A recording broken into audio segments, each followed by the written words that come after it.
Allô, allô les amis, bonjour.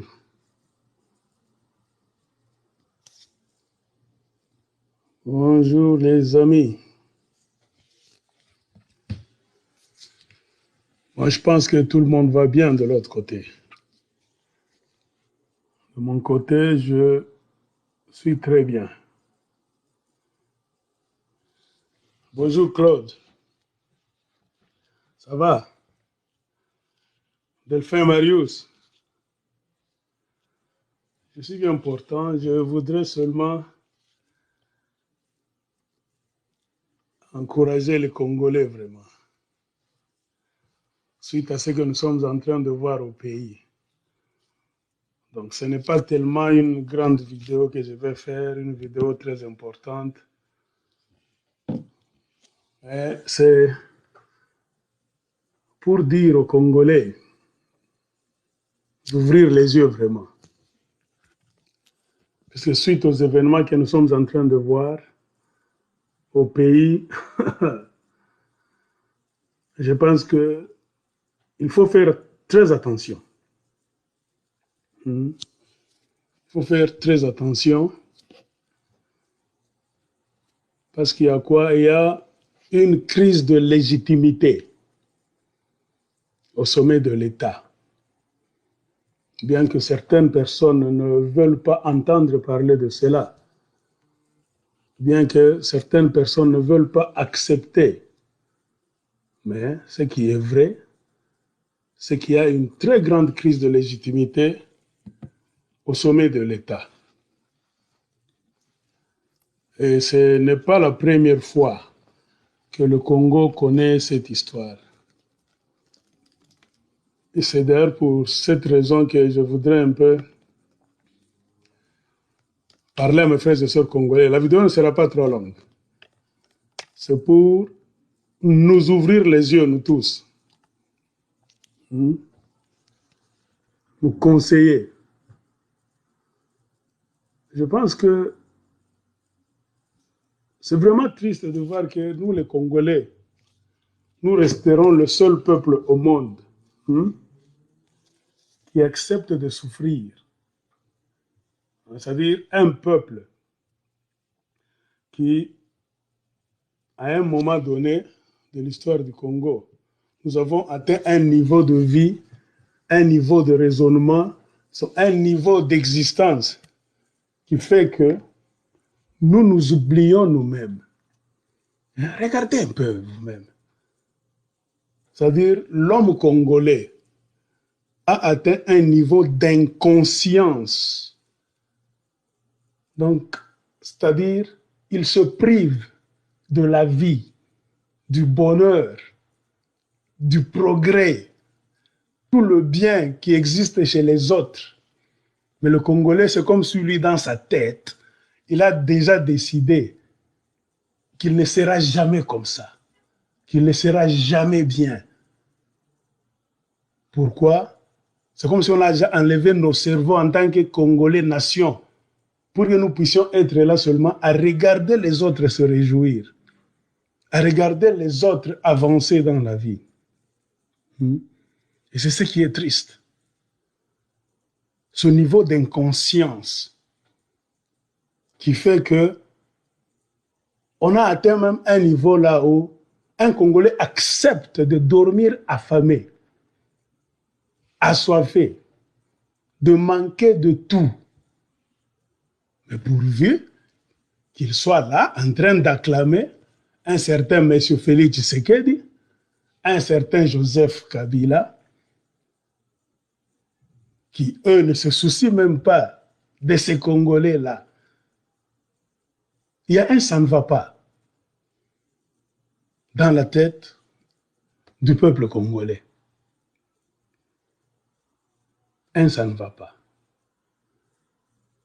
Qu'on le veuille ou pas, il y a la crise de légitimité en République démocratique du Congo. C'est ce qui est même la cause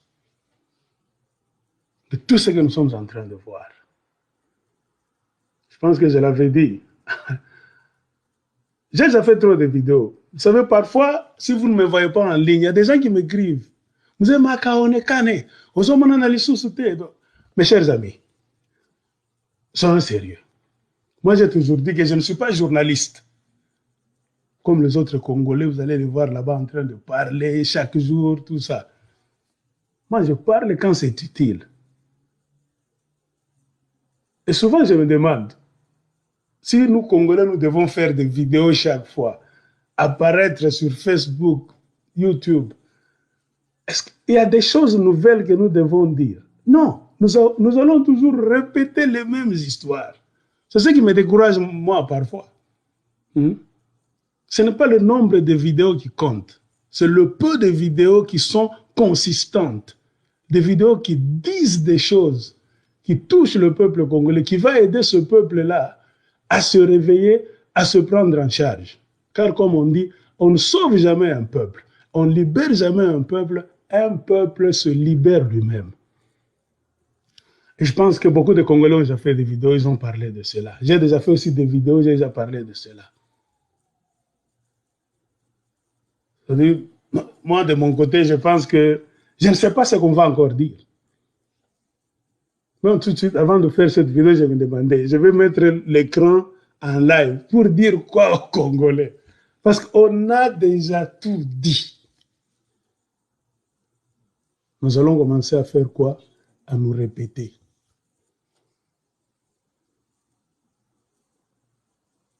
Il y a une crise de légitimité au Congo.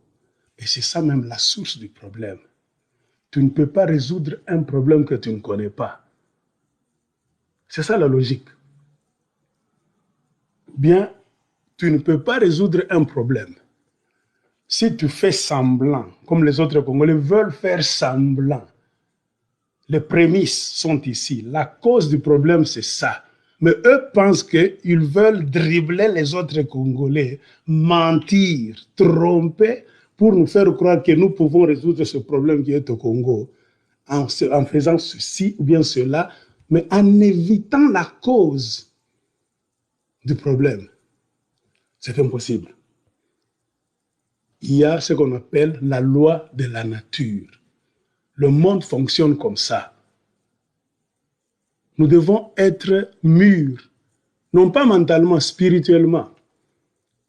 Nous avons un problème au Congo parce que nous n'avons pas de maturité spirituelle aussi. En ce qui concerne le monde religieux, le monde des grands là, le monde des principes. Ce monde repose sur des principes.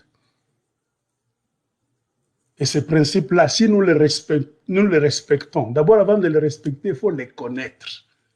Si tu connais ces principes-là, tu travailles en harmonie avec ces principes en question, tu vas voir que ta vie va avancer facilement. On va même dire que Master Naza, Illuminati, sorcier. Non, c'est parce que je connais la vie, c'est quoi? Je connais les principes de la vie. C'est-à-dire, je sais ça c'est bien, ça c'est mauvais. Pour mieux vivre avec moi-même d'abord, avec les autres, pour avoir une harmonie dans la société, je dois chercher d'abord l'harmonie avec moi-même. C'est comme ça. Tout commence par toi-même là où tu es Congolais. Nous-mêmes, regardons-nous. Personne ne viendra arranger ce pays-là si ce n'est nous-mêmes les Congolais. On le fera quand on va se réveiller. Non pas physiquement, spirituellement. Nous sommes dans une très grande obscurité.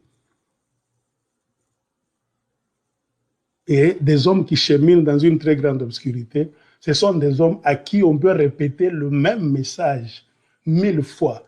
Ils feront semblant d'écouter, ou bien ils vont écouter sans comprendre. Les Congolais écoutent, mais ils ne comprennent rien de ce qui se passe au pays. Nous sommes en train de jouer à ce que les Français appellent l'autoflagellation. Tozoko, se faire souffrir bisomoko. Tout n'arrête ça, j'ai baigné, ouais. Ça fait pitié et ça fait honte. Et la loi de la nature veut dire quoi? Ce n'est que quand tu vas comprendre qui tu es, où tu es, ce qu'il faut faire. Si tu réussis, il faut comprendre pourquoi tu as réussi.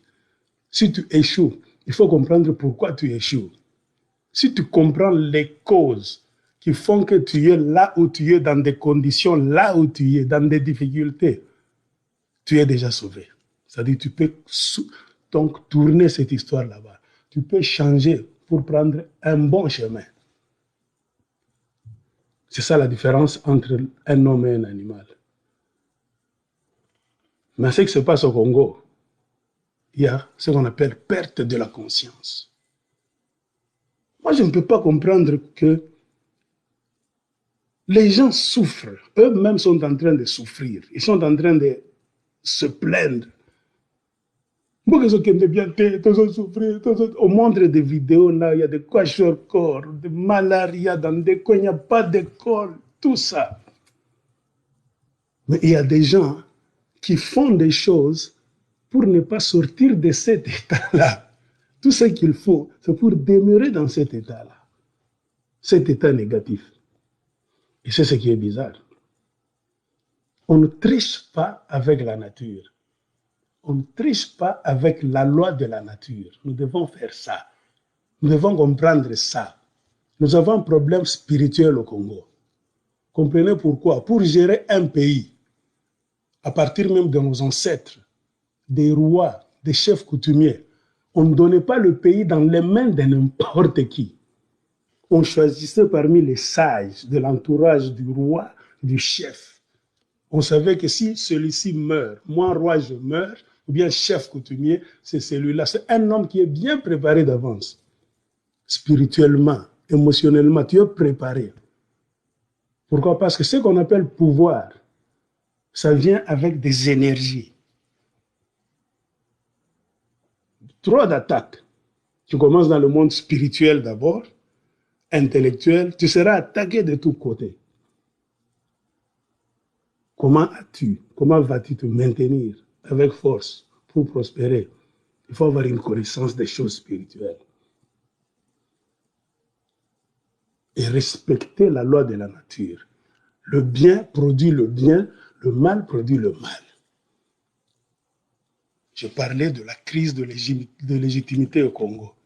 C'était comme ça. Les Belges sont partis, on nous a laissés. Il y a eu Kasavubu et Lumumba. Il n'y a rien de nouveau sous le soleil.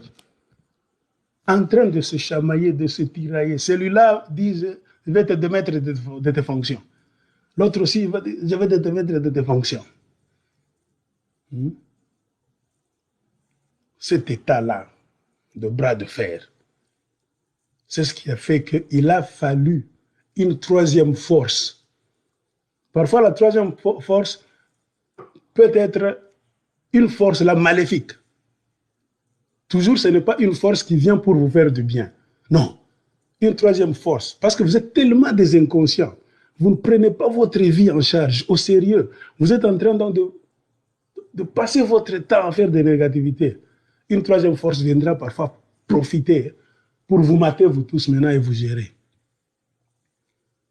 C'est comme deux antilopes dans un parc en train de passer leur temps.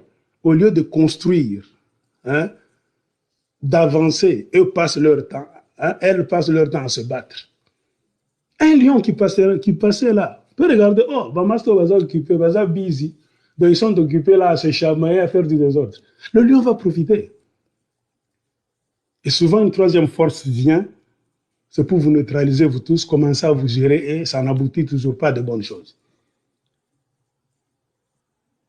C'est comme ça que le bras de fer entre Kasavubu et Patrice Lumumba, la CIA américaine et le gouvernement belge ont profité pour amener leur pion, Mobutu.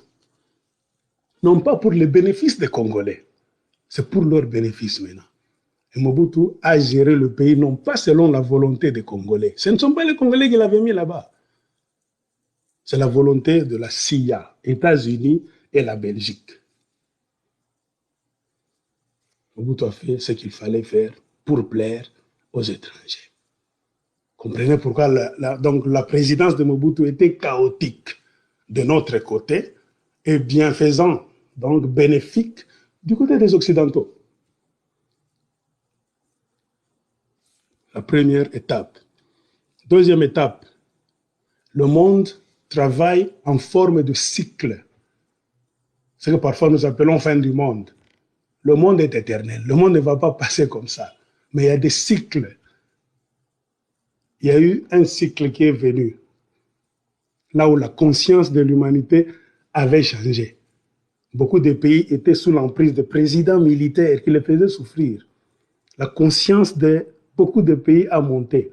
Tout comme la conscience de beaucoup de pays avait monté d'un cran après donc la période de la colonisation.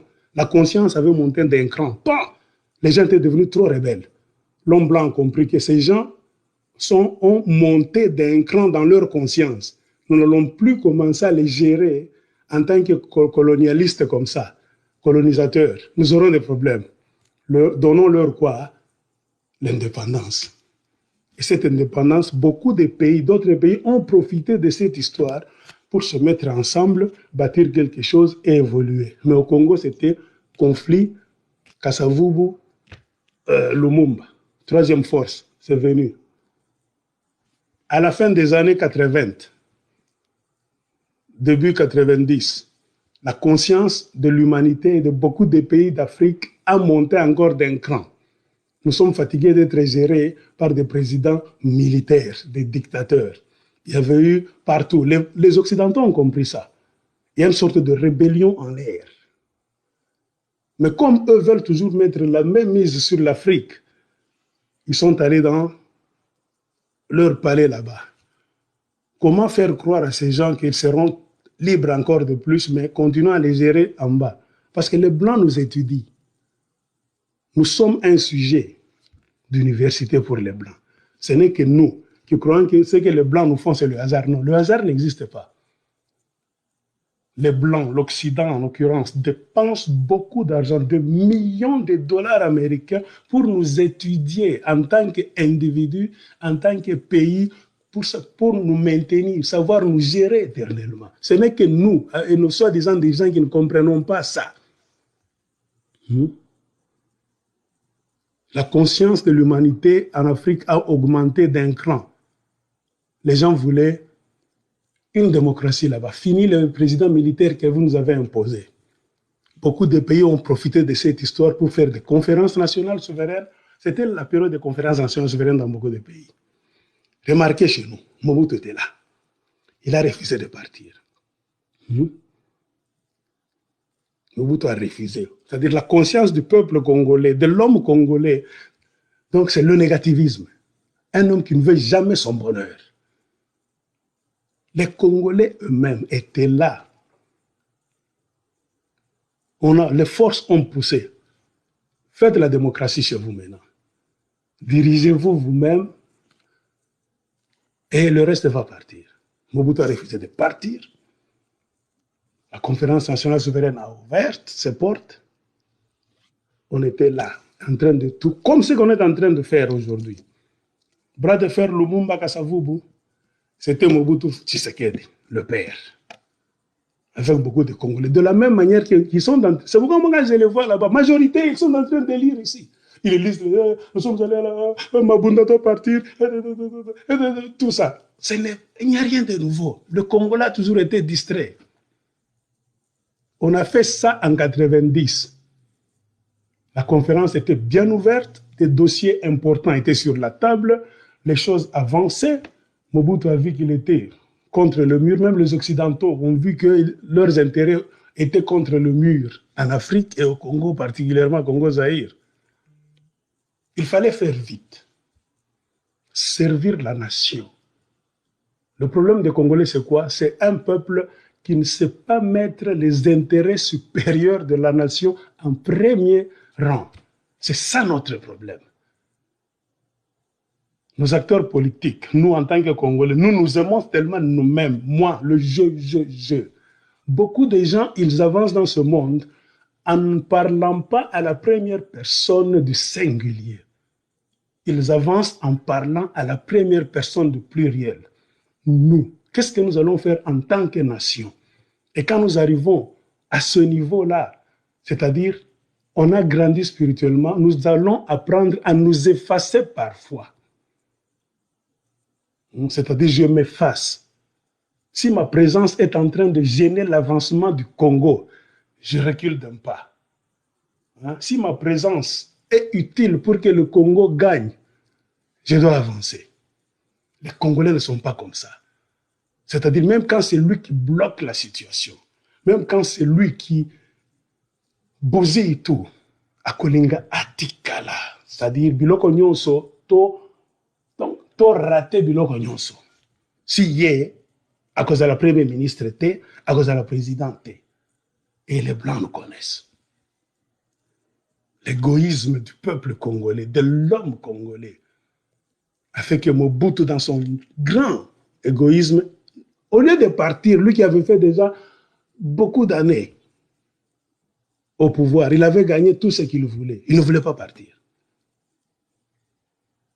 Cette confusion-là, ça a créé quoi? Une troisième force. C'est venu de l'extérieur. C'est pourquoi je dis, nous, Congolais, nous allons parfois passer le temps à condamner les autres. Laurent Désiré Kabila était venu avec les Rwandais. Oh, ce sont les Rwandais qui sont venus nous coloniser. Mais on vous colonisera parce que vous ne pouvez rien construire vous-même. Un peuple qui ne sait pas se prendre en charge lui-même, c'est un peuple qu'on viendra fouetter chaque fois, à chaque tournant historique. Le peuple congolais est toujours fouetté parce que c'est un peuple. Et l'homme politique congolais démontre chaque fois que c'est un homme qui n'est pas mature. Et tout ce qui se fait là, même aujourd'hui, ça montre bien que l'homme politique congolais n'a pas encore grandi. C'est un égoïste. Un monsieur, je. Les Congolais ne pensent jamais à la première personne du pluriel. Comme les autres, nous. Ils marchent en tant que nation. Nous. Qu'est-ce qui fait que nous allons avoir ça? Qu'est-ce que nous devons faire pour gagner ce combat? Qu'est-ce que nous devons faire pour gagner cette histoire-là? Non, le Congolais, lui, il est dans son coin. Qu'est-ce que je dois faire? C'est-à-dire, ce qui y a dans ngote, akolinga te biloko na avancé. Kama ya nanayo, ne muzuri bipomo ke biote biaribike. C'est ça la nature d'un Congolais en général et de l'homme politique congolais. L'égoïsme. Et l'ennemi savait. C'est toujours dans des moments pareils, hein, ce que nous sommes en train de voir aujourd'hui. Il n'y a rien de nouveau. La crise de légitimité. C'est ce qui est au Congo. Bolinga te. Bataille de paix, c'est l'histoire qui est en train de se répéter. Troisième épisode. Premier épisode, c'était au temps de Kasavubu Lumumba. Deuxième épisode, c'était au temps de Mobutu Etienne Tshisekedi pendant la conférence nationale souveraine. Et vous allez condamner les autres. Si on essaie de reculer les aiguilles en arrière, raisonnons rapidement. Si Mobutu n'était pas égoïste, avec les autres politiciens qui n'étaient pas des égoïstes, parce que Mobutu a corrompu beaucoup de gens. De la même manière que Kabila et Félix sont en train de corrompre les politiciens pour les faire bouger d'un côté vers un autre côté. C'est le même jeu. Congolais Lingakambongo. Les jeux, là, on va vous faire danser 1 année, 2 ans, 3 ans. Pendant que vous êtes en train de faire ça, vous ne condamnez personne. L'ennemi est dans un coin en train de vous regarder. Le lion, il est en train de vous regarder. Si vous exagérez, le lion va sauter sur vous. Et quand il saute sur vous, ce n'est pas pour votre intérêt, mes frères et sœurs, c'est pour ses intérêts. À lui d'abord, lui-même. Et comme les lions africains, ce sont les lions toujours qu'on a réussi à dompter par les Occidentaux en général. Donc les Occidentaux vont encore injecter quelqu'un d'autre. Dans ce que Félix est en train de faire avec Kabila, attendez-vous, il y aura une troisième force. Moi, je vous l'ai dit. S'il n'y a pas changement, s'il n'y a pas éveil de la conscience. Qu'est-ce qui avait empêché à Mobutu et Tshisekedi de s'entendre? À Mobutu de dire, moi j'ai dirigé, le monde a changé. Le peuple est fatigué. On ne me veut plus, moi, Mobutu. Pensons maintenant au pluriel. Nous, en tant que nation, ma présence, moi, Mobutu, n'est plus utile là pour que le pays puisse avancer. Mobutu allait se retirer. Laissez les choses aux autres. les gens allaient s'organiser très bien. Il n'y allait même pas y avoir des gens venant de l'extérieur. Si l'aigle américain qui observait ce qui s'est passé au Congo entre 1990 et 1997 est parvenu à sauter maintenant pour aller s'ingérer des histoires du Zaïre, après que la conférence nationale ait échoué, c'est parce que les politiciens ont échoué. Vous vous rendez compte? Kabila est venu, non pas de son propre chef, Kabila n'avait aucun pouvoir. Il a été amené là. On nous a trompés qu'on est venu nous aider à amener la démocratie au Congo, à chasser le dictateur Mobutu du pouvoir pour que nous soyons bien. Le rôle que nous devrions faire nous-mêmes si nous étions sérieux. Il ne faut pas être Superman, il faut être sérieux, consciencieux. On est dans une conférence, on fait des votes, là nous votons, c'est fini. La loi est dure, c'est la loi. On a déjà voté, monsieur, toi tu parles. Les Congolais n'est pas comme ça. L'homme politique congolais va voter ceci aujourd'hui, demain on lui amène l'argent sous la table, il change. C'est pourquoi vous voyez, Bahati Lukwabo, Félix Alobi Boye, il y a ACC, beaucoup de petits partis politiques mensongers là inutiles. Des CCP, des AAA, des BBB. C'est ça l'esprit de l'homme congolais. Et pendant qu'ils font ça, ils roulent dans des jeeps pour ne pas aller trop loin dans des provinces. À Kinshasa, là, dans les rues, il y a la misère. Il n'y a pas d'eau potable, il n'y a pas d'électricité. Partout, vous voyez là-bas, la crise. Mais l'argent circule, des millions entre les mains de vos soi-disant politiciens-là. En commençant par la présidence nouvelle, la présidence de Joseph Kabila aussi, ils ont toujours l'argent. Les militaires ont l'argent, tout ça. C'était ça. Mobutu a bloqué tout. Les Congolais corrompus. Mobutu a corrompu des gens comme moyen T dans l'histoire du Congo. Et c'est ce qui a fait que l'homme congolais a démontré une fois de plus qu'il est incompétent. L'homme politique congolais. Il fallait le gérer. La vie ne va pas t'attendre, monsieur le Congolais. Le monde avance avec ce qui avance. Même quand tu te décides que non, moi je ne veux pas avancer, ne crois pas que tu vas rester là. Non, parce que la vie a été créée par Dieu, c'est pour avancer. Si tu restes ici aujourd'hui, tu dis, il n'y a qu'à avancer le sous-souté. Non, cela ne veut pas dire que tu t'arrêtes, non. Tu bouges, mais en patinant. Puisqu'après 10 ans, si tu ouvres les yeux, ce n'est pas les mêmes histoires que tu voyais quand tu t'étais décidé de t'arrêter. Hein? En 2020, ok, au mois de décembre 2020, on a avancé les sous-soutés. Moi, je m'arrête. Je ferme les yeux. En 2030, je vais ouvrir les yeux. Je vais voir, tout a déjà changé. La technologie, les histoires, c'est-à-dire, mes chers amis, il faut avancer. Si tu n'avances pas, la loi de la nature, tu vas te retrouver en train de reculer. C'est pourquoi le Congo recule toujours. L'aigle américain a vu que les politiciens zéro sont des ignorants, des idiots. C'est à partir de ce moment-là, si vous ne le savez pas, parce que les Congolais, vous ne lisez pas. Vous ne lisez pas. J'ai fait des recherches, j'ai lu beaucoup de livres. Les Américains ont conclu à partir de ce moment-là que l'homme congolais, c'est un bébé. Il faut le gérer. On ne peut pas te donner des responsabilités. Tu n'es pas responsable, tu n'es pas sérieux. Il faut qu'on t'amène quelqu'un pour te gérer. Les Américains ont compris. Pourquoi ils sont restés le seul maître du monde quand ils ont balayé l'URSS. C'est-à-dire c'est eux qui définissaient maintenant le nouveau jeu mondial. Ce qu'eux-mêmes appelaient redessiner la carte du monde. Et dans cette action-là, qui faisait ce qu'ils voulaient redessiner la carte du monde, redéfinir les relations traditionnelles, anciennes. Les Américains voulaient barrer toutes ces relations-là, créer de nouvelles relations dans un monde nouveau. Ils cherchaient de nouveaux partenaires. Je pense que vous me comprenez maintenant. Dans chaque pays, ils se cherchaient des partenaires. Mais quand ils ont regardé le Congo comme ça, la chance qu'on vous a donnée, vous dites toujours qu'on intervient dans nos histoires de 1990, conférence, organisez-vous vous-même, faites votre nouvelle constitution. Mettez Mobutu de côté, votez vos lois vous-même. Vous étiez là indépendant, votez vos lois. Verrouillez votre constitution. Si vous finissez, l'Amérique voulait venir créer des partenariats avec vous, si vous ne le savez pas. C'est-à-dire briser cette relation traditionnelle qui avait toujours existé entre le Congo et la Belgique, pays colonisateur, et la France, pays qui nous a conquis par la francophonie, la langue. C'est-à-dire les Belges et les Français, c'était nos partenaires privilégiés.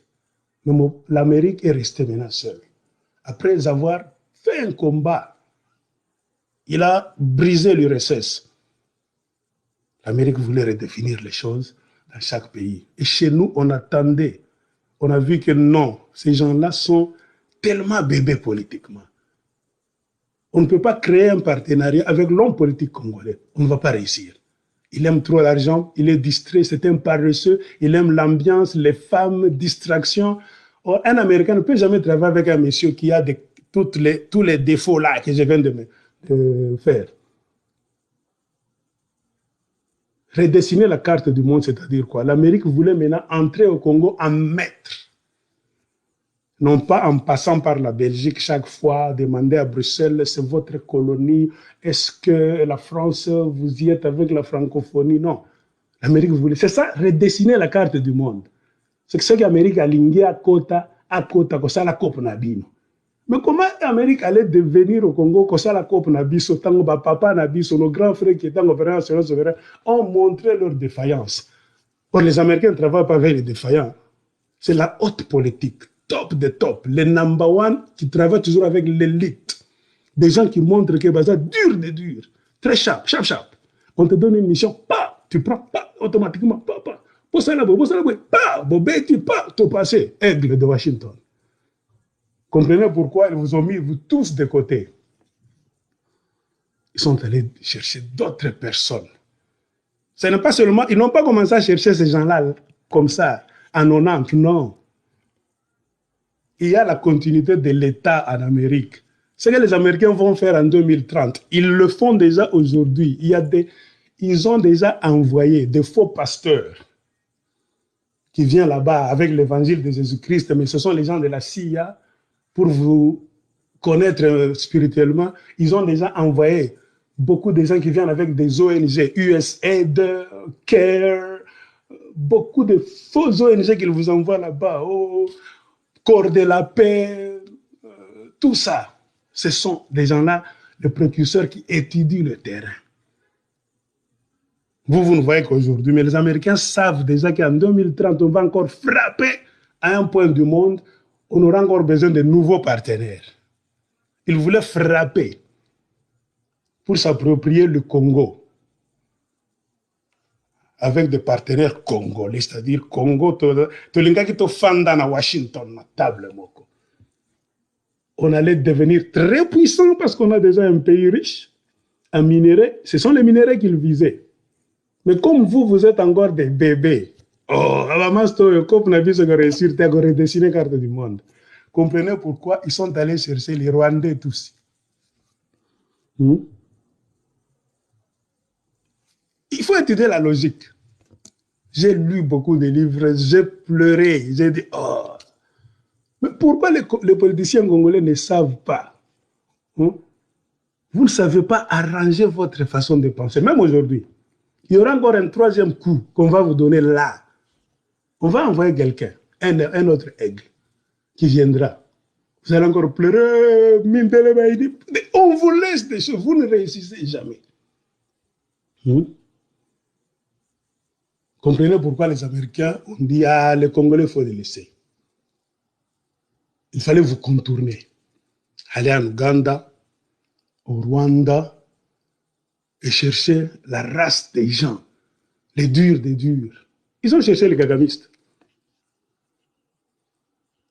C'est-à-dire pour redessiner la carte du monde. C'est-à-dire, ça, biloko, oh, ba belge, ba colonne abisso, ba français, tolobaka français. Non. S'il faut parler anglais, on va vous faire parler anglais dans 6 mois. Le Rwanda parle anglais. C'est ça qu'on appelle redessiner la carte du monde. C'est tout ce que vous connaissez. Oh, Poto Nabiso, Tango Akala, Batata Nabiso, c'est là que Bruxelles. Un Congolais allait à Bruxelles en 70, en 65. Oh, non. Tout ça, il fallait mettre de côté. Le monde évolue. Il faut évoluer avec l'aigle. Vous comprenez? Ils vous ont contourné. Ils sont allés chercher les gens qu'ils ont étudiés. Ces gens sont les durs des durs. Si nous leur donnons mission, tu peux frapper mon Kilimobimba, tu peux frapper Tolingi. Allez, Bamasta, Boya. Ce n'est pas le nombre qui fait l'affaire, c'est la qualité. Ils sont moins nombreux. Pourquoi est-ce qu'ils sont venus nous coloniser chez nous au Congo comme des moutons dans une ferme? Je parle en parabole. Comprenez? Vous comprenez depuis Tubingine. Ils ont réussi. Maintenant, nous ne faisons que nous plaindre. Pleurer les larmes des crocodiles. Mais vous êtes des idiots. Vous, quand on vous donne une responsabilité, vous ne ferez rien. Le monde appartient aux courageux, à ceux qui raisonnent rapidement. C'est-à-dire, quand on te laisse le temps, organisez-vous. Je parlais à un Américain qui me disait, tu sais, vous les Congolais, vous n'êtes pas organisés. Les Congolais, on est un peuple désordonné dans tous les domaines. On n'est pas sérieux, d'abord avec nous. Même un Congolais, là où il est lui-même, il n'est pas discipliné. Or, les partenaires de puissance, il faut d'abord, toi-même là où tu es, il faut être discipliné. Il faut t'instruire. Koyeba, Ninezo Leka, Pembe Ninayo. Monde, ils ont tourné. Le monde dans lequel nous sommes en train de vivre aujourd'hui, ils ont tourné la vitesse nini. Qu'est-ce qui est à la mode dans le monde aujourd'hui? Nini Obatubazo Linga. Les Américains, ils sont en train d'évoluer maintenant, de faire leur politique à quel niveau? Ils cherchent quoi dans le monde aujourd'hui? Il faut être connecté. C'est pourquoi j'ai lu des livres ici. Alors j'ai compris que les politiciens congolais d'abord ne lisent pas. Parce qu'on n'a pas politique à dépotoir. Oh, tu allais kobenga na master nanga mo au Canada. Dodo, je te salue. Politique à kuyalala. Politique à dépotoir. C'est ça un politicien congolais. Imaginez-vous un pays riche que Dieu a béni matériellement, tous les minéraux qui font la transition du monde se trouvent au Congo. Et ce qui va nous faire mal et vous faire mal, c'est quoi? C'est cette révélation.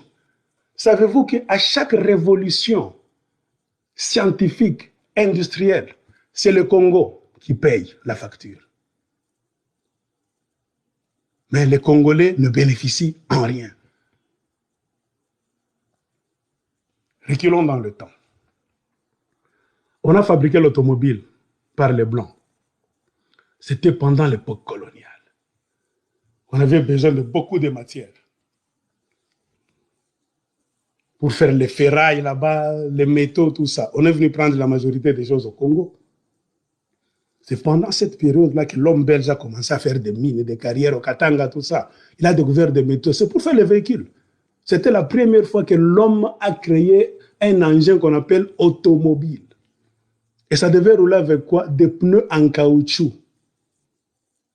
Et quel est le pays qui était dépositaire d'une grande quantité de caoutchouc pour faire les pneus et les chambres à air? Toujours le Congo. Ils sont venus chez nous. Et remarquez, si la Belgique est devenue puissante, un tout petit pays de rien du tout qu'on ne comptait pas en Europe, si on a commencé à parler de la Belgique, si la famille royale de la Belgique a commencé à bénéficier du respect dans le monde entier, c'est parce qu'ils ont eu la chance de s'accaparer du Congo. Le Congo leur a tout donné. Le Congo a fait la puissance et même l'existence de la Belgique. En retour, qu'est-ce que les Congolais ont gagné? Rien. On est restés comme des esclaves. C'est ce qui a révolté Lumumba. Le jour de l'indépendance, la manifestation, le discours que Lumumba avait prononcé, prenez ce discours, relisez-le. C'est la révolution. Il était révolté. Un autre tournant scientifique.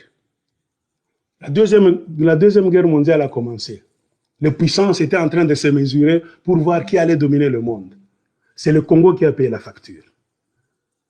On est allé prendre l'uranium de la mine de Shinkolobe près de Likasi, au Katanga, par les Belges qui travaillent avec les Américains. Ils ont fabriqué ce qu'on a connu nous tous comme la bombe atomique. Le Japon était une puissance montante qui faisait peur. En ce temps-là, les Américains étaient partenaires des Chinois. Les Japonais ont conquis la Chine, frappé les Chinois. L'Amérique a avancé ses bateaux pour aller se battre avec le Japon. À l'océan, à quelques niveaux sur l'océan Pacifique, l'Amérique en position d'attaque a mis ses bateaux de guerre là pour attaquer maintenant le Japon. Les Japonais ont bombardé un tank, un grand bateau américain là-bas. Il y a plus de 3000 militaires qui étaient morts. C'est ce qui a fait la colère des États-Unis d'Amérique. L'Amérique a eu peur. Et c'est fini.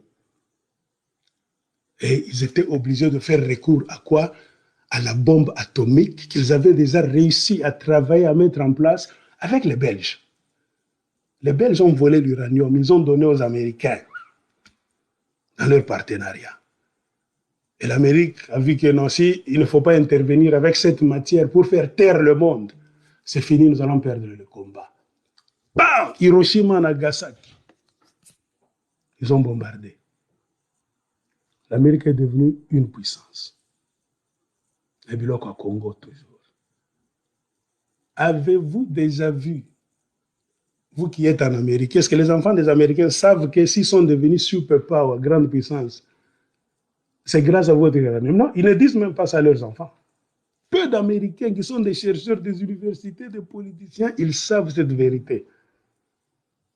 Hein? L'enseignement normal, régulier aux États-Unis, on cache cette histoire. Le Congo, au temps des caoutchoucs, l'époque coloniale, le Congo avec la bombe atomique. Le monde a encore évolué après quelques années. La technologie électronique. Le monde d'aujourd'hui est travaillé sur base de l'électronique. Celui qui a l'électronique, il commande le monde entier. Il domine le monde. Pour trouver les matières qui vont faire à ce qu'on peut imaginer, construire des histoires électroniques là-bas, les maintenir, pour atteindre des objectifs politico-militaires, tout ça. Le Congo encore. Go get a tablet. Le Congo. Avec du coltan. Il y a l'uranium qu'on continue à prendre, même en secret. Il y a le cobalt, c'est pour maintenir les batteries électriques, tout ça. Les Américains, dans les années 80, avaient déjà ce plan. Pendant qu'ils se chamaillaient avec l'URSS, ils avaient déjà ce plan. Comme je vous ai dit, ils travaillent en avance. Ce qu'un Américain va faire en 2030, 2040, il le sait déjà aujourd'hui, les services secrets, ils le savent. Ils avancent petit à petit. C'est pourquoi ils envoient déjà des armées là-bas, des gens, pour chercher, donc à planir le terrain. Comme je vous l'ai dit, c'est souvent des faux pasteurs qu'on vous avons avec l'évangile là-bas, c'est vous espionnez. Les agents de la CIA deviennent des pasteurs, ils viennent avec la Croix-Rouge, ils viennent avec l'ONU, ils viennent avec beaucoup d'organismes là mensongers pour étudier le terrain. S'ils étudient le terrain très bien, ils donnent le rapport au gouvernement américain. Quand le moment arrive, on frappe, on prend ce qu'on veut prendre. Si vous avez la chance, on vous associe dans ce mouvement-là. C'est ainsi, à cette période de l'électronique, c'est la période de la conférence nationale souveraine en 90, qui rimait avec la chute de l'URSS. Les Américains voulaient venir au Congo faire un partenariat avec nous. Besoin d'un biloco électronique. Ils devaient être nos masters, comme ça. Avec notre uranium, tout ça. Ils avaient déjà étudié le terrain par satellite, prospection satellitaire, où se trouve la grande quantité du coltan. C'est dans l'est du Congo. C'est pour cela qu'ils sont allés entrer à partir de l'est. Ce n'est pas par hasard qu'ils ont choisi l'Ouganda et le Rwanda. Si le coltan était à l'ouest, ils allaient chercher un pays à l'ouest pour entrer. C'est ce qu'on appelle la prospection satellitaire. Ils connaissent là où se trouvent les métaux précieux et les richesses. Et comme nous, comme je disais, nos papas étaient endormis. Ils dormaient dans leur conférence nationale souveraine, la plus longue de l'histoire de l'humanité, qui a fait au moins 6 ans. La 7e année, Das, la 7e année, on est venu interrompre cette bêtise là-bas. Ils ont commencé une conférence. Regardez dans les archives du Congo. Ils n'ont pas fini ça. Ils s'étaient même posés comme ça. C'est-à-dire, Babanda qui, Basila qui était, Basilisa qui biloko on n'était pas fan, c'est fini. Le pays était arrêté. Congolais vraiment. C'est pourquoi l'aigle a décidé que Banyangalaga Taoyo, Tokotala la Bangolo comme côté, Bazava Zoba, Bazava Nyama, on politicien congolais. Tout contourner Bango. C'est l'uranium, c'est le coltan et le cobalt qui nous intéressent. Comme ça se trouve chez eux, et que Bango Bazava Nyama, ils n'ont pas la conscience politique avancée. Bazava paresseux, corrompu de nature. Cherchons d'autres partenaires, mais sorry, on va les coloniser. Ils sont entrés par l'Ouganda. Tout ça. Ils ont choisi leur nouveau partenaire. C'est les Kagamistes que vous voyez. Il fallait qu'ils mettent un centre de contrôle du Congo. Où c'est? Au Rwanda. C'est ce qui a justifié la formation des militaires rwandais en Ouganda pour attaquer le Rwanda, qui était le Rwanda francophone, le Rwanda des Français d'Abiyarimana. Il fallait américaniser ce Rwanda-là. Bah! Ils ont fait enlever donc la francophonie, ils ont américanisé le Rwanda. Ils ont même changé la langue. C'est devenu leur langue. Parce que le maître doit parler la langue de son protégé. Ils ont pris le Rwanda là. Maintenant, ça, ce n'était qu'une étape. Ce n'était pas la fin du combat. Le vrai combat, ce n'était pas le Rwanda, non. C'était Kokota na Congo, ko dominer Congo pour que Babanda, ko gérer ma minérale na biso. Spécialement le coltan et le cobalt pour la technologie de pointe électronique. Il fallait maintenant entrer au Congo par astuce. Les militaires qu'ils ont aidés étaient moins nombreux. Le petit Rwandais là de Kakami, c'était moins nombreux. Le Congo, c'était un très grand pays. Et comme ils travaillaient avec les Belges connaissant très bien, les Belges aussi étaient du côté des Américains. Pourquoi? Par jalousie. Parce que la France est venu les détrôner. Pendant le règne de Mobutu et d'Abiyarimana, ils étaient plus du côté de la France que du côté de la Belgique. Oui, ça là qui me thème à ma belge. Les Belges en voulaient à Mobutu et à Abiyarimana. Ils ont vendu la mèche aux Américains. C'est-à-dire, pour que Okota vienne à Congo, le Belge a donné toutes les informations. Les Américains les ont utilisées. Et l'astuce, c'est quoi? Il faut tromper les Congolais. Ils ont cherché un homme de paille, Laurent Désiré Kabila. Pourquoi? Parce que le Congo est très grand. L'armée qu'ils avaient, ça allait prendre des années pour prendre le Congo. Ils ont utilisé l'astuce. On met un visage congolais devant, derrière, il y a les armées étrangères, en nous faisant croire qu'ils viennent faire quoi? C'est ici, je vais vous rappeler, nous aider à faire partir Mobutu, que nos papas et nos grands frères de la conférence nationale souveraine devaient faire partir eux-mêmes. Vous voyez, vos défauts, vos manquements là-bas, ils les ont utilisés comme raison de venir vous coloniser. Ils vous ont trompé. Que Mobutu fait souffrir, il ne veut pas partir, mais nous allons vous aider à le faire partir. Oh! La majorité, on n'aimait pas Mobutu. Topanza qui garde. Là, les militaires congolais, zaïrois, Bissonyonso. Pourquoi? On n'aimait plus Mobutu. C'est ce qui a facilité l'entrée facile des deux armées étrangères, Rwanda, Ouganda, tout ça, qui bénéficiaient, selon les livres que j'ai lus dernièrement, de toute la technologie de pointe satellitaire des États-Unis d'Amérique.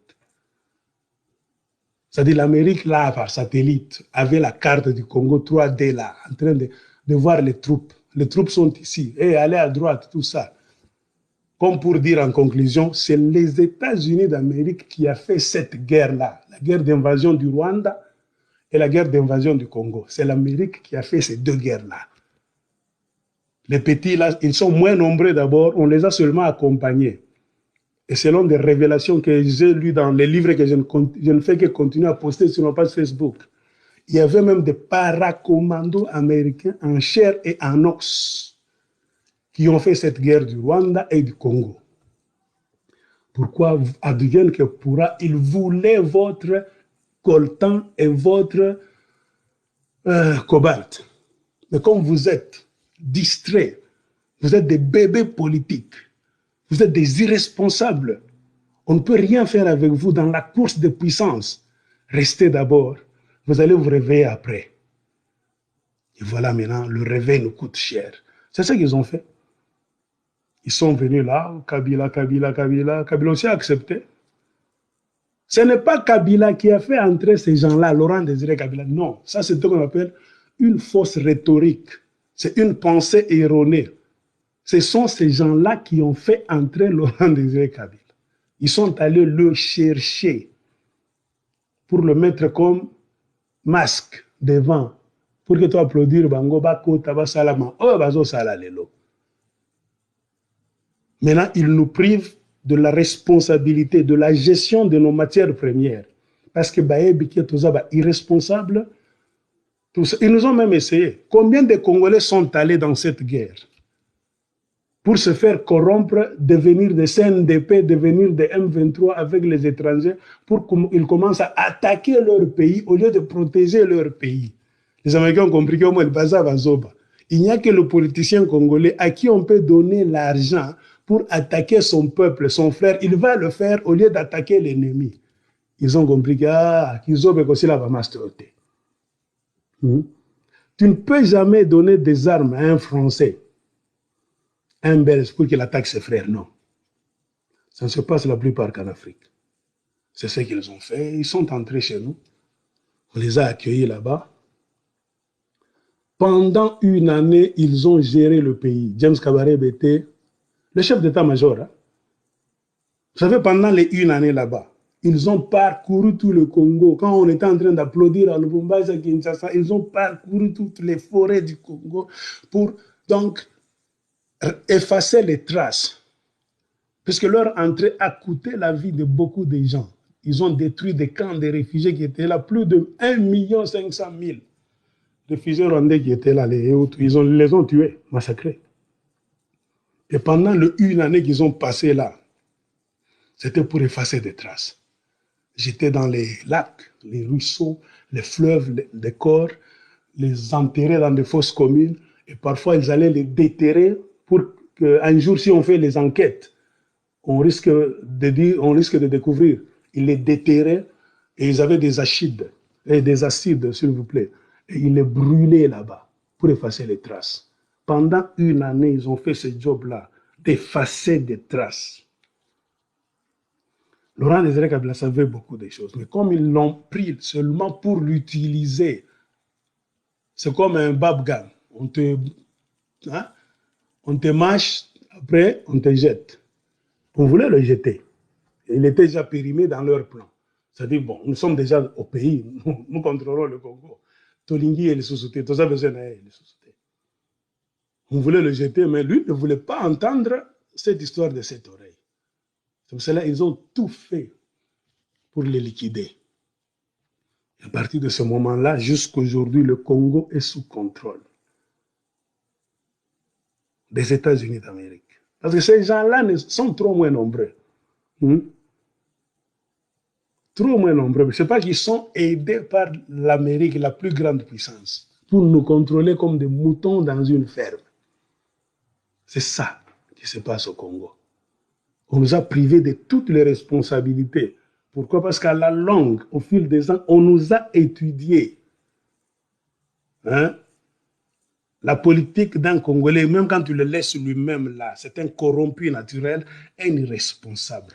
Il ne protège jamais son pays, il ne protège jamais les intérêts de son pays. Il est capable, en échange de l'argent, de te vendre n'importe quoi. On nous connaît. Et c'est un grand danger pour travailler avec les puissances. C'est-à-dire, on viendra passer par toi pour te corrompre et tu vas donner le plan des Américains. Ils ont dit non. Ça, c'est une race qu'il faut d'abord laisser de côté. Pourquoi nous sommes encore trop bas mentalement, psychologiquement, physiquement même, intellectuellement, spirituellement. Il nous manque beaucoup de choses. C'est pourquoi nous disons, il nous faut étudier. Nous avons beaucoup de choses à apprendre en tant que nation. Ce que nous avons de plus précieux, ce n'est que la grandeur du pays. Un très grand pays, très riche en minerais, c'est ça. Le reste, nous-mêmes, là, nous avons beaucoup de choses à apprendre. C'est un peu cette histoire-là. Alors, vous allez comprendre que maintenant, ce que nous sommes en train de voir aujourd'hui, si vous reculez dans le passé, cette crise de légitimité qui a commencé avec Lumumba, Kasavubu, Mobutu et Etienne Tshisekedi, c'est en train de se répéter avec Joseph Félix Tshisekedi.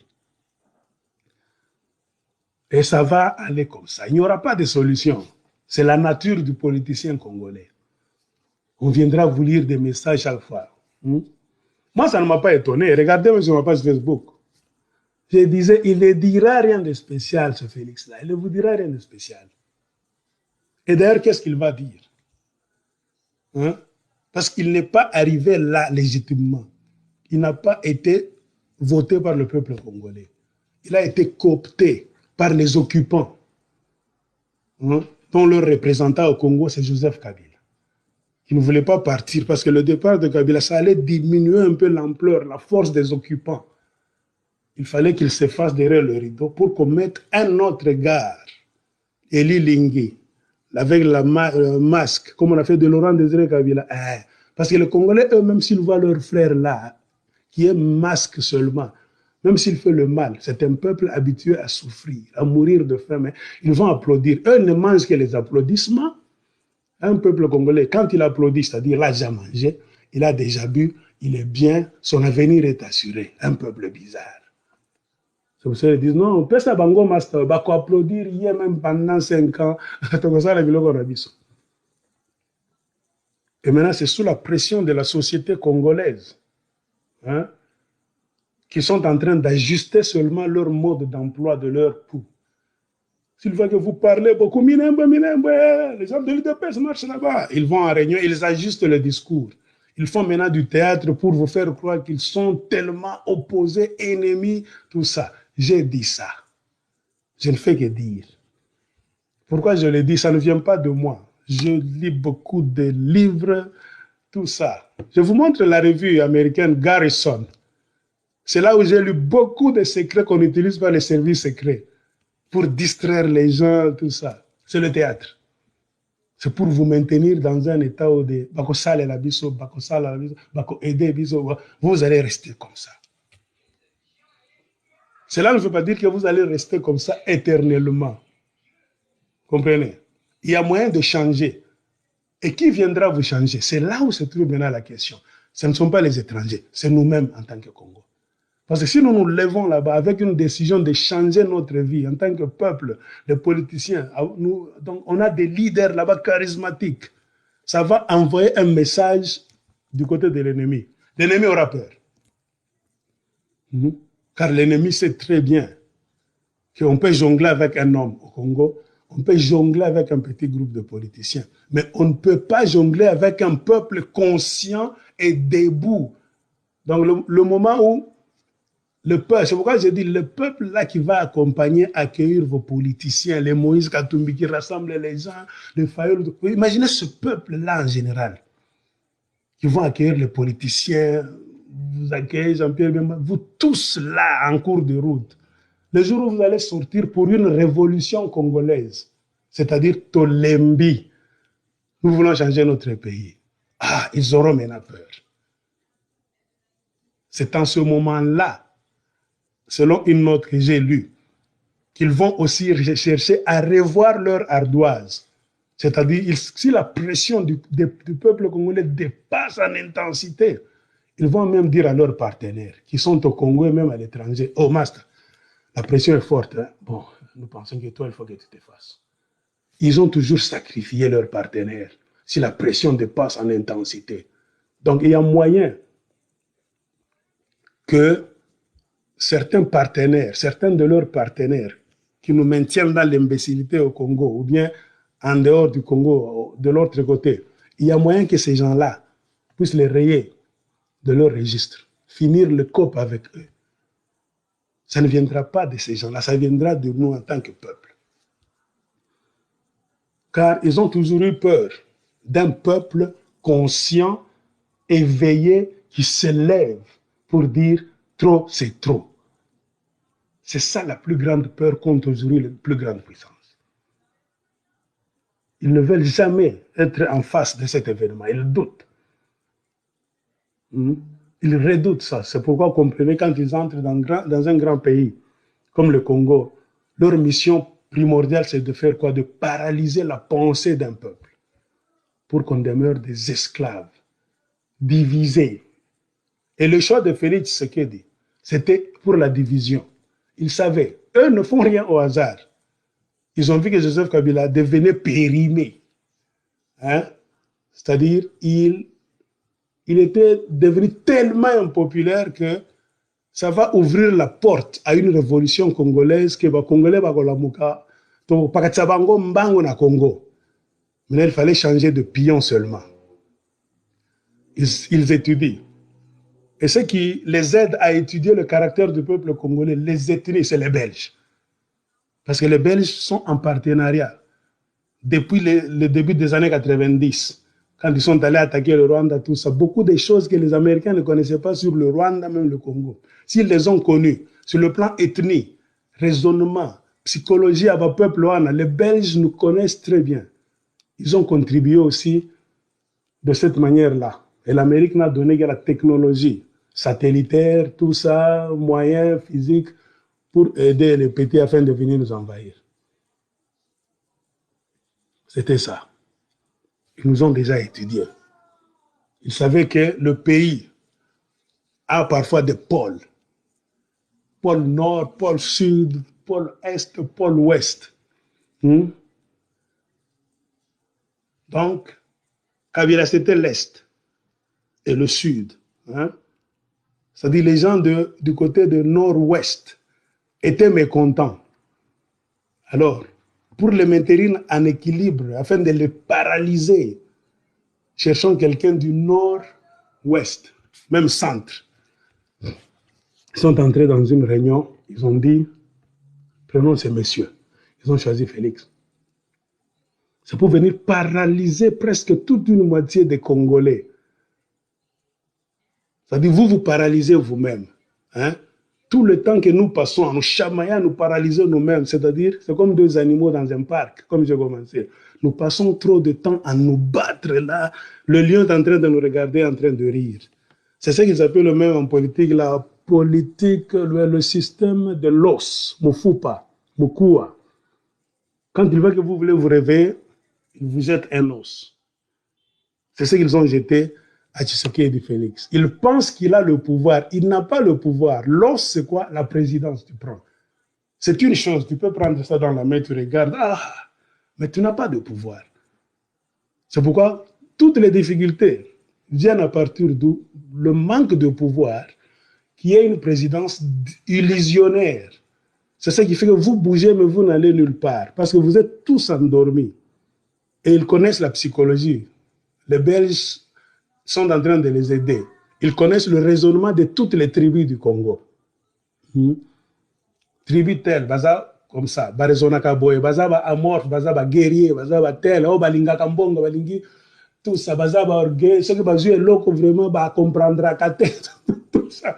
Les Belges sont en train de les aider sur le plan ethnologique. C'est la guerre, ce n'est pas seulement la guerre des armes physiques, c'est la guerre psychologique aussi. Côté psychologie, côté ethnologie, les Belges sont en train de les aider. Et même l'histoire de l'Est du Congo, quand on veut rester là, quand on parle de Wanyamulenge aujourd'hui, les Belges le savent. Les Belges sont en train de jouer ce jeu-là.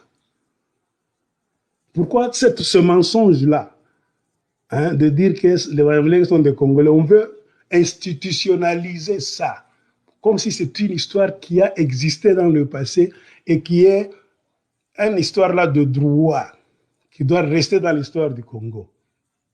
Pourquoi les Belges sont en train de les aider. Et remarquez beaucoup de réunions de ces Banyamulenge, ils ont fait ça à Bruxelles. Hein. Vous remarquez, leur dernière grande réunion, ils ont fait à Bruxelles. Les Belges ont les archives. Et les Belges connaissent bien la vérité. Pourquoi est-ce qu'ils se taisent? Même les Belges, là où ils sont bien, le roi des Belges, le gouvernement belge là-bas, tout ça, ils savent très bien que ces gens-là ne sont pas des Congolais. Ce sont des immigrants rwandais qui étaient venus au Congo parce que chez eux, il y a toujours eu des troubles. Ils ne sont pas venus tous du coup. Ils sont venus par vagues en histoire. Vagues, il y a eu crise chez eux. Vagues, ils viennent. Chaque fois qu'il y a trouble, ils viennent au Congo. Ils sont restés avec nous comme ça. Alors, c'est ce qu'on appelle la force internationale. On veut nous les imposer. Et les avocats qui devaient venir parler pour nous, dire que non, nous connaissons bien l'histoire de ce pays. Parce que quand moi je parle, je ne peux pas être juge et avocat dans mon propre cas au tribunal. C'est pourquoi on cherche un avocat. Les avocats, s'ils avaient la bonne foi, ça devait être le Belge. Les Belges ont un grand musée là. Ils ont toutes les informations dans le musée de Tervuren. Ils savent très bien que Bamastaana, Bazaba Miibi. Mais les Belges, pourquoi? Comprenez maintenant pourquoi. Parce que depuis cette crise de la région des Grands Lacs, les Belges sont en train de se venger. Pourquoi? Parce que Mobutu et Habyarimana les avaient mis dehors. Ils s'étaient attachés à la France. Et la Belgique a perdu beaucoup de bénéfices en Afrique centrale. C'est la France qui gagnait tout ça. C'est pour cela, pour venir dans cette armada, ce grand combat, Odyssée, l'Amérique a trouvé un partenaire occidental qui devait l'aider. La colère, moi, danger. Pourquoi? Parce que les Français, ils dominent Kibiso, na Zaïre, na Rwanda, c'est-à-dire, ils avaient pris ces deux pays-là comme les leurs. Maintenant, il faut tout Bangu, la puissance aigle de Washington. C'est ce qui s'est passé. Et quand vous remarquez bien les relations entre le Congo et la Belgique en particulier, et la Belgique et d'autres pays tels que le Rwanda et le Burundi ont toujours été des relations négatives. Les Belges ont toujours eu une mauvaise foi. C'est les seuls colons, si vous regardez la carte de l'Afrique, qui ont donné trop de tort, qui ont causé trop de tort à leur colonie, au peuple. C'est comme pour dire les Belges, Balingaka Bisote, Balingaka Congo. Ils ont tout fait, les Belges, pour ne pas nous voir avancer. Remarquez le pays là où les Belges sont passés. Le Congo Zaïre, le Rwanda et le Burundi. Ce sont des pays à problème. Le pays là où il y a le tribalisme, ils l'ont fait au Congo. Le pays là où il y a ce qu'on appelle l'ethnicisme. Quand vous voyez les gens se battre, les Tutsis et les Hutus au Rwanda, Burundi, les Belges ont institutionnalisé ça. Et l'Amérique savait que ce sont de vrais partenaires. Si nous allons avec eux dans cette aventure, ils vont beaucoup nous aider parce qu'ils connaissent bien cette région des Grands Lacs. Et les Belges ont donné leur expertise. C'est pourquoi vous comprenez, le problème est là. Tout le monde le sait très bien que ces gens-là nous agressent. Hein, ce sont des envahisseurs, on peut dire tout ça, ils ne sont pas de chez nous, ils sont venus de l'extérieur.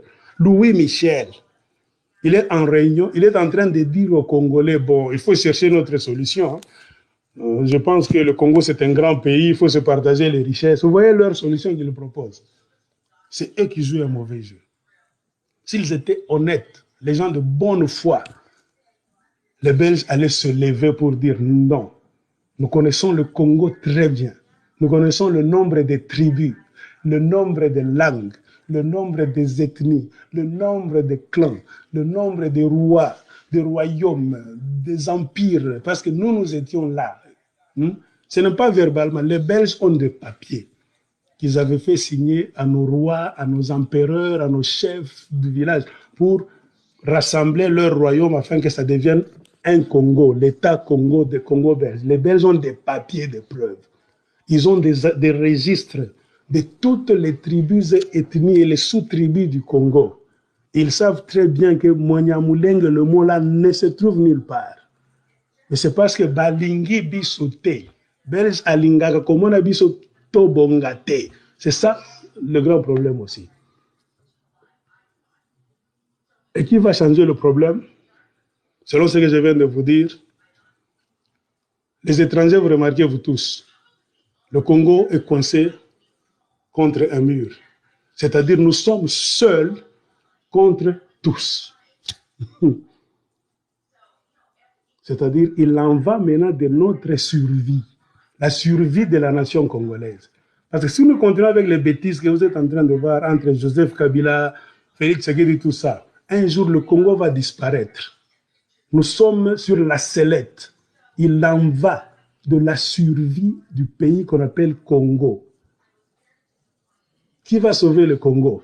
Pas des étrangers. Parce que tous ont prouvé que Balinga Kabi sauté, Balinga Kakaka Congo. Ils veulent un Congo sans les Congolais. Maintenant, pour empêcher à ces gens-là de le faire, nous devons raisonner. Non pas à la première personne du singulier, comme je l'ai dit. Raisonnons à la première personne du pluriel. Nous. Nous. Chaque fois que tu veux donc poser un acte, en tant que politicien congolais, pense en quoi ça va nous bénéficier, nous.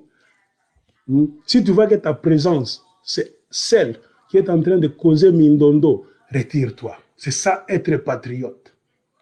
Un patriote, c'est celui qui avance dans une assemblée, partout. S'il voit que les gens sont en train de huer, ceux qui présentent Nezo Salamabé, à se retirer. C'est-à-dire à privilégier l'intérêt supérieur de la nation et avancer. C'est pour cela qu'il y a ce qu'on a créé dans le monde politique et dans le monde des affaires qu'on appelle la démission. La démission existe pour que na embrayé biloko mbokate. Ceux qui présentent Nangandes ont bloqué l'avancement au Congo. Moi, Marc, je me retire. Na préféré na fanda pembeni, na mona Congo Nangaise avancé. Parce que ça va bénéficier non pas seulement à moi, à mes voisins, Bana Nangaï, toutes les provinces, on va gagner. C'est ça être patriote. Mais nous manquons ce fibre patriotique dans beaucoup de gens, dans les rues, et ceux qui se disent des politiciens congolais. Ce sont des parvenus. Batu Anzala. Ce sont les gens qui font la politique de la rue. Pobalia. Un Congolais, on a réduit le Congolais dans un état animal. Il ne voit pas demain. Tu vas manger jusqu'à quand? Et ce qui est un peu rigolo, bizarre, comique, on te corrompt avec l'argent, ton argent. L'or, le diamant, le coltan, cobalt, cuivre, manganèse, étain, soufre, zinc, etc., etc. C'est pour nous. C'est-à-dire, nous, c'est nous qui allons être les bakolos, qui allaient se tenir comme ça pour que Bamastagnon so Pembeni à Congo, ils allaient commencer à nous respecter et avoir peur de nous. Parce que, vouloir ou pas, ils allaient toujours avoir besoin de nous. Que ce soit en Afrique, que ce soit en Europe ou partout. Ce n'est pas qu'ils ont étudié que tout ça, la personnalité était. C'est pourquoi ils viennent, ils vous envahissent, les conquistadors. Ils conquièrent votre pays. Ils conquièrent votre pays, ils vous mettent à genoux, spirituellement, mentalement. Parce que d'avance, vous êtes quoi? Vous raisonnez comme des esclaves. Ils s'imposent dans votre pays, ils prennent l'Est, ils prennent je ne sais pas quoi, ils commencent à vous faire travailler pour exploiter vos richesses et eux vous contrôlent et ils vous payent. Remarquez la plupart des politiciens que vous avez là-bas, ce que vous appelez les seigneurs de guerre. Tous ont travaillé pour les étrangers comme des domestiques, les nègres de maison. Tous ces gens-là qui se disent « Oh, vous n'étiez pas entré de par vous-même. » Et puis beaucoup de ces gens-là ne se sont jamais assis avec des officiers américains comme ça pour dire que considérez bien que vous en avez poids. Non. Ils ne se sont jamais assis avec les Occidentaux pour discuter de quoi que ce soit. Non, parce qu'on voit déjà que ce sont des idiots. Tu ne peux pas t'asseoir avec des autorités supérieures de l'armée américaine pour dire quoi? C'est pourquoi s'il y a conflit, il y a tout. Ils vous envoient aller à Kigali. aller à Kampala. C'est eux qui tirent les ficelles en Occident. C'est là que le problème commence en Occident. Mais on vous fait donc bluffer là, on vous fait croire que la solution viendra de Kampala, de Kigali. Tu vois les Congolais qui vont là-bas, ils se mettent même, ils font même une photo, Zoba. Pourquoi? Parce qu'on connaît que vous n'avez pas la personnalité. Un homme qui a la personnalité devait chercher à aller voir Bakolo, Aigle, les politiciens, aller se réunir là. Conseil des politiciens congolais, le Parlement, une délégation pour aller à la Maison Blanche, changer la donne. C'est notre pays. Nous voulons changer la donne. S'ils voient que vous avez toute cette philosophie, beaucoup, vous inculquez cette philosophie dans beaucoup de Congolais, ils vont lâcher leurs partenaires. Parce qu'avec leur partenariat, c'est pour venir voler, ça crée des guerres. Le monde va se plaindre chaque fois. Bozo Bomana Congo, tout ça. Mais Bakotika, Ndengenini, parce que Bazana partenaire na Congo, hein? Il faut pas avoir un partenaire dur de dur. Les Congolais sont corruptibles. J'ai défini tout ça. Pourquoi on ne choisit pas l'homme politique congolais pour basala na ba COP. Il y a bien na Congo, na Afrique et puis dans d'autres pays du monde. Là, manque de personnalité. Moi, quand je vois vos politiciens là, vous les considérez comme des gens, bah, ninja, non, pour moi, je rigole. Kabila vous jongle là, il refuse de partir là. Il a corrompu combien de gens? Il vous gère là. C'est-à-dire, c'est triste. Vous serez toujours des domestiques. Un problème arrive, vous allez encore chez votre bourreau au Rwanda, chez Kagame, croyant qu'il va vous trouver une solution. Non. C'est lui qui est la bras droite de puissance étrangère. Vous allez en Ouganda, là, pour une coopération bilatérale, nous voulons la paix. La paix avec qui? Avec le bras droit. Ou bien le Kagame, c'est le bras droit, vous savez, c'est le bras gauche des Américains. Et vous pensez que vous allez trouver une solution. Non. Ça montre des degrés à Kizoba. Degrés à Buzoba. Et Kizoba est l'équipe maintenant degré. Quand ils ont vu que les Congolais étaient debout, 2016, ils ont dit à Kabila, reste là. Cherche d'autres moyens pour les mater, parce que les Congolais sont corruptibles. Kabila a essayé 2017, ça n'a pas tenu. 2018, ils ont vu, non, le pays va éclater. C'est créé à Bango et Kobimani Banda. Master à Bango, na Katia Congo. Les soi-disant 500 officiers rwandais, ils ont aussi peur. Batala ka mouvement à Congolais na Kinshasa, dans la province. Parce que si les Congolais, les 80 000, nous le levons, ils vont fuir. Ils regardent le mouvement. Alors, Bango va anticiper. Nous, on n'anticipe pas. Nous préférons aller manger seuls. Ah, Elengi. Hein? Ce qui nous tue, parce que Tolinga Kakolia Sengleton, Ganalia, Yota Langai. Même Félix, là où il est, ils l'ont pris psychologiquement parlant. Baebi. Ils ne prennent jamais quelqu'un s'ils ne le connaissent pas. Bazalaki na dossier na Mesa. Les Belges. Toyebi ni master Moko, il était en Belgique. Baebi atanga degré ni comportement nae, caractère, tempérament, ignorance, connaissance. Si on lui donne ce rôle, il va bien jouer. Et comme c'est un rôle là-bas, donc de domination, c'est-à-dire on cherche un élément ignorant, faible, qui va aider à perpétuer la domination des autres Congolais. Ils l'ont mis là-bas pour continuer, perpétuer l'esclavage dans lequel ils nous ont plongés. C'est comme ça. Nous allons maintenant nous asseoir avec des petits peuples. Là, tu vois un politicien congolais, hein, Cheo Kitundu, Kikaya Barnabé, qui va au Rwanda, là, comme ça. Vous n'avez même pas honte. Un pays pauvre, il n'y a rien, mais vous allez là-bas donner des rapports. Vous voyez à quel niveau vous êtes descendu. Ils savent que Zoba, ils sont contents, ils vous ont maté. Attention que vous les locaux, biloko bosalak, pas moi na kabino lokola banyama. Il y a un Rwandais qui m'a dit, qui m'a fait rire. Hein? C'est souvent moi quand je poste mes histoires là-bas, je reçois beaucoup de messages inbox. Hein? Beaucoup de Rwandais qui disent ah, toi tu es branché, hein? Tu cherches les informations, tu connais. Mais comment on te connaît qui dit va voir? J'ai dit bon, ils ont fait leur choix. Dans le monde d'aujourd'hui, le monde de l'électronique, si tu es en Europe, en Amérique, au Canada, Australie, ce que Zaka Kazoba, Oyebite, Maezole, Kana Congo, c'est ton choix personnel. Avec l'Internet, tu peux aller à des endroits là où tu ne devais pas aller avant la création de l'Internet. Tu peux savoir beaucoup de choses que tu ne devais pas savoir avant la création de l'Internet. Kokama donc, ce que nous avons présenté dans le document, et comment mi boye. Je ne suis pas magicien. Vous pouvez trouver ça aussi. Le problème, c'est parce que vous êtes distrait dans beaucoup d'autres choses. C'est ça le problème du Congolais. Combien de Congolais sont au Canada? Ils sont en Amérique. Même culture. Ils sont en Europe. Ils passent leur temps à regarder des films nigérians, des films XXX. Ils passent leur temps dans des jeux vidéo. Pendant que le Congo, ça fait 20 ans.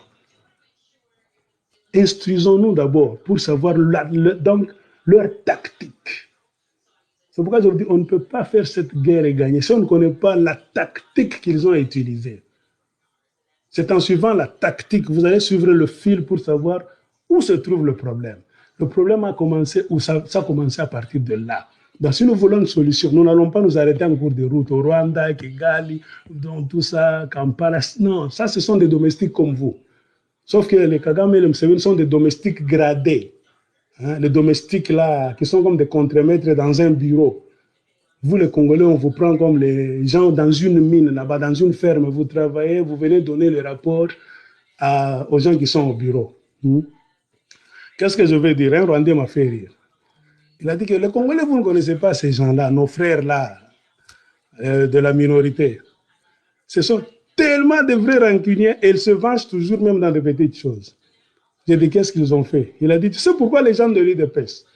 Kagame avait toujours en lui l'idée de ridiculiser l'UDPS. Vous vous souvenez quand il était parti en Angleterre, tout ça, il y a les Congolais, vous l'aviez attaqué, c'est pas avec les œufs, vous avez jeté, tout ça. Parce que cet homme-là parle rarement. Hein? Ils ont le tempérament des gens qui ne parlent pas beaucoup. Mais si tu le vois parler, il y a un événement qui lui arrive, il parle. C'est-à-dire qu'il était tellement touché jusqu'à la moelle épinière. C'est à Londres, si je ne me trompe pas. Les Congolais venaient de Bruxelles, de France. Ils voulaient attaquer son cortège là-bas. Ils voulaient aller faire ce Rwanda Days, tout ça. Il y avait une attaque terrible des combattants. Et ils savent très bien que la majorité sont des gens de l'UDPS. On a jeté des œufs. Il avait même parlé que certains sont des pauvres. Ils sont en Europe là-bas. Ils sont affamés. Au lieu de garder ces œufs-là pour les manger, ils les prennent pour dépenser, pour venir me les jeter. Mais ils vont mourir de faim. Donc quand il a parlé ce jour-là, le monsieur Rwandais m'a dit, il était tellement touché, ridicule, humilié. Et il devait se venger. J'ai dit, est-ce qu'il s'est déjà vengé? L'homme a dit, oh, il s'est déjà vengé. Il est venu chez vous au Congo pour vous montrer que vous êtes des Zoba. Il est venu chez vous, vous l'avez applaudi, vous les combattants de l'UDPS, les soi-disant tout ça. C'est l'UDPS qui a applaudi Kagame. Il a dit, ok, je vais me venger, je vais vous ridiculiser pour vous montrer que vous raisonnez à côté. Il a bien préparé tout. J'irai même chez vous pour montrer que vous êtes un peuple idiot, un homme qui tue chez vous des millions de gens. Vous chantez ça chaque jour, plus de 10 millions. Vous avez dit tout le mal, l'Hitler d'Afrique, tout ça. Je vais montrer que ces gens-là sont des robots qu'on utilise. J'irai chez eux et pour montrer que va raisonner à côté. C'est ce qu'il disait dans son entourage là. Il est arrivé là, lui de Pessa a applaudi quand il est entré au stade. Il est revenu, c'est-à-dire, il est maintenant bien. Moral n'a pas zongi que il voulait me ridiculiser à Londres. Maintenant, on a ridiculisé, on commence à Zoba. C'est-à-dire qui est ridicule? Na chef na bino, na bino, bino nyonso, bana na e. C'est comme ça que ces gens-là fonctionnent.